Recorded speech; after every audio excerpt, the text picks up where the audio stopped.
வணக்கம் நண்பர்களே. ஒருமுறை அக்பர் பீர்பலை அழைத்து, எனக்கு 4 முட்டாள்களுக்கு விருந்து அளிக்க வேண்டும் என்று ஆசையாக உள்ளது. 4 முட்டாள்களை கண்டுபிடித்து கொண்டு வாருங்கள் என்று சொல்கிறார். பீர்பலும் சரி என்று தலையாட்டி விட்டு சென்று விடுகிறார். நேராக தன் வீடு நோக்கி சென்று கொண்டிருக்கிறார். வழியில் ஒரு மனிதன் எதையோ தேடிக் கொண்டிருப்பதை பார்க்கிறார்.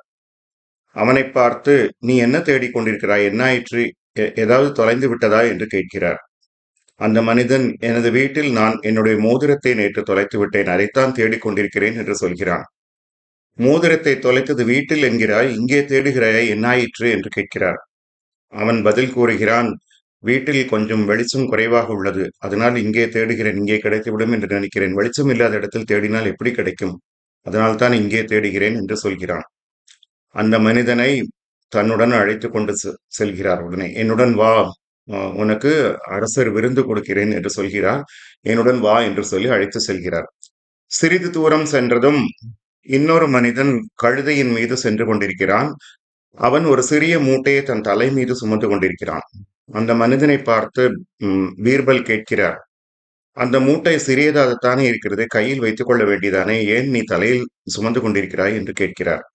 அந்த மனிதன், ஏற்கனவே என்னுடைய சுமையை இந்த கழுதை தாங்க முடியாமல் நடந்து கொண்டிருக்கிறது, இந்த சுமையை வேறு நான் கையில் வைத்துக் கொண்டால் அந்த சுமை அதிகமாக இருக்கும், அதனால்தான் சுமை கொஞ்சம் குறையட்டுமே என்று அந்த மூட்டையை தலையில் வைத்துக் கொண்டு செல்கிறேன் என்று சொல்கிறான். இதை பார்த்ததும், உனக்கும் இவனுடன் சேர்ந்து அரசர் விருந்து கொடுக்கிறேன் என்று சொல்கிறார், என்னுடன் வா வா என்று சொல்லி அழைத்து செல்கிறார். இருவரையும் அழைத்து கொண்டு அக்பர் முன்னால் கொண்டு சென்று நிற்கிறார் பீர்பல். அக்பர் கேட்கிறார், நான் 4 முட்டாள்களை கூட்டிக் கொண்டு வர சொன்னேன், நீ 2 பேரை தானே கூட்டிக் கொண்டு வந்திருக்கிறாய், என்ன ஆயிற்று என்று கேட்கிறார். மீதி 2 பேர் கிடைக்கவில்லையா, ஏன் கூட்டிக் கொண்டு வரவில்லை என்று கேட்கிறார். பீர்பல் சொல்கிறார், மக்களுக்கு செய்வதற்கு எத்தனையோ நல்ல விஷயங்கள் இருக்கின்றன, எல்லாவற்றையும் விட்டுவிட்டு முட்டாள்களை தேடிக் கொண்டு வா, அவர்களுக்கு விருந்து கொடுக்க வேண்டும் என்று ஒரு முட்டாள்தனமான ஒரு யோசனை கூறிய நீங்கள் ஒரு முட்டாள். அது ஒன்றும் தேவையில்லை, எதற்காக இப்படி எல்லாம் செய்கிறீர்கள் என்று கேட்காமல் நீங்கள் சொன்னதுக்கு தலையாட்டி விட்டு, நானும் முட்டாள்களை தேடி சென்றேன், நான் இன்னொரு முட்டாள், நாம் இருவரும் இவர்களுடன் சேர்ந்து விருந்து சாப்பிட வேண்டியதுதான் என்று சொன்னாரே. ஆம் நண்பர்களே, இது ஒரு கதை அல்ல, நமக்கு இதிலிருந்து ஒரு பாடம் கிடைக்கிறது. நமக்கு சாதிப்பதற்கு எத்தனையோ விஷயங்கள் இருக்கின்றன. அதை சாதிப்பதற்கு நம்முடைய திறமைகளை எப்படி வளர்த்து கொள்வது என்பதை பற்றி யோசிக்காமல், எனக்கு இது சரியில்லை, அது சரியில்லை, என்னால் இது முடியவில்லை, அது முடியவில்லை என்று நம்மால் முடியாத விஷயத்தை பற்றி புலம்பிக் கொண்டிருக்கிறோம். நம்மை சுற்றி எத்தனையோ நல்லவர்கள் இருக்கிறார்கள். அதை விடுத்து நமக்கு தீமை செய்தவர்களை பற்றி யோசித்துக் கொண்டு, அவன் என்னை திட்டிவிட்டான், அவன் இப்படி பண்ணிவிட்டான், அவனை என்ன செய்வது, எனக்கு மரியாதை இல்லை என்று நாம் புலம்பிக் கொண்டிருக்கிறோம்.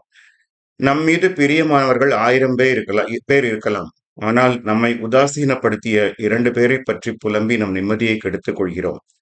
இப்படி வேண்டாதவற்றை பற்றி சிந்திக்காமல் நாம் நல்ல விஷயங்களை பற்றி யோசிப்போம்.